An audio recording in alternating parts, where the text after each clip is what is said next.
राधे राधे। राधे राधे महाराज जी। महाराज जी, जब हम लोग पूरी ईमानदारी से अपने काम अपने रिश्तों को निभाते हैं, उस मेहनत का फल नहीं मिलता, फिर भी हम पूजा पाठ करते हैं पूरे दिल से, बट महाराज जी कभी कभी विश्वास टूटता आप है। हमें बताओ, अभी खेती बोओगे तो आज ही रोटी दाल उसकी पालोगे क्या?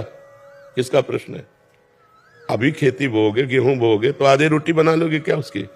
कितनी पूजा पाठ करते हो, कितना जप करते हो, कितना ध्यान करते हो, लेकिन पीछे जन्मों के जो किए हुए पाप कर्म है उनका जो बनकर प्रारब्ध है उसको कौन भोगेगा? पीछे की फसल अभी खाओ और अभी की फसल आगे मिलेगी। संत महात्माओं की तुलना में तुम कितना भजन करते हो? तुम्हारे पास तो और भी कर्तव्य कर्म है और भी व्यवहार है, हमारे पास तो एक ही कर्तव्य कर्म है, केवल भजन। तो हमें भोगना पड़ रहा है, तो तुम्हें भोगना नहीं पड़ेगा। अगरबत्ती धूप बत्ती लगाती हो, इससे तुम्हें भगवान में अश्रद्धा हो जाती है, तो भगवान को नौकर समझा है क्या? फिर अश्रद्धा क्यों? अश्रद्धा शब्द क्यों? श्रद्धा नहीं है, पर मेरा प्रश्न ये है कि जो आने वाली युवा पीढ़ी है, जो बच्चे हैं, जो देखते हैं, तो उनका विश्वास। हाँ, आने वाली युवा पीढ़ी गर्लफ्रेंड बनावे, बॉयफ्रेंड बनावे, जहर जैसे व्यसन करे, गंदे आचरण करे, भगवान पर श्रद्धा करे तो नरक जाओ, दुर्गति भोगो। अगरबत्ती लगाने से हमारा प्रारब्ध बदल जाएगा? इतनी बड़ी तपस्या है, पाप किए हो तूफान जैसा, पहाड़ जैसा, और अगरबत्ती के धुआं से पहाड़ उड़ाना चाहती है, उड़ जाएगा क्या?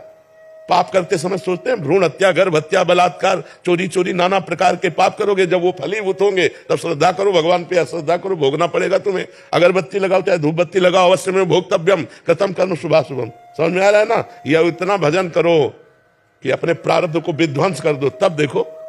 अरे 2-4 माला घुमा लिए, अगरबत्ती लगा, धूप बत्ती, भगवान को धूप बत्ती चाहिए, भगवान को अगरबत्ती चाहिए, तुम्हारे अच्छे आचरण होने चाहिए। वर्तमान में अच्छे आचरण नहीं है, ईमानदारी से बोलो। जितने लोग बैठे हो इस जन्म में, अगर तुमको न्यायाधीश तुम्हारे कर्मों का आचरण का बना दिया जाए तो तुम कितना अपने को दंड दे सकते हो? खुद न्यायाधीश बन के देखो तुमने कितनी गलतियां की है और क्या दंड तुम्हें मिला? कुछ नहीं। भगवान की कृपालुता की तरफ देखते हो? नहीं देखते हो। अनंत जन्मों से मनमानी आचरण करते लोग चले आ रहे हैं। अब जब उनका फल आता है, अब इस जन्म में 2-4 अगरबत्ती लगा दी और हमें भगवान पर श्रद्धा हो रही। नौजवानों रास्ता इसी बात का ना, डिप्रेशन में गए, कर ली, ये कर लिया, वो कर लिया, यही परिणाम है। अश्रद्धा का परिणाम यही है। तुम अपने आचरणों को ना देखो, भगवान को देखो। तुम चाहो कि हमें खूब पाप कर्म करे और इसके बाद जो है हमें भगवान आकर गले लगा लें, ऐसा होगा क्या? महाराज जी, ये प्रश्न इन्हीं का नहीं है। ये क्या आजकल क्या हो गया महाराज जी, अनुष्ठान नाम जप और कोई भी साधना नहीं है, बट जैसे मंदिर गए, मेरा पास हो जाओ प्रभु, पास हो जाऊं, पास नहीं हुए तो भगवान ने पास नहीं किया। पढ़ाई मत करो भगवान पास कर दे। मैंने मांगा कि मेरा बच्चा ठीक हो जाए, ठीक नहीं हुआ तो अश्रद्धा हो गई भगवान से। क्या फर्क पड़ता है? आकाश के ऊपर थूको, कोई फर्क पड़ता है क्या?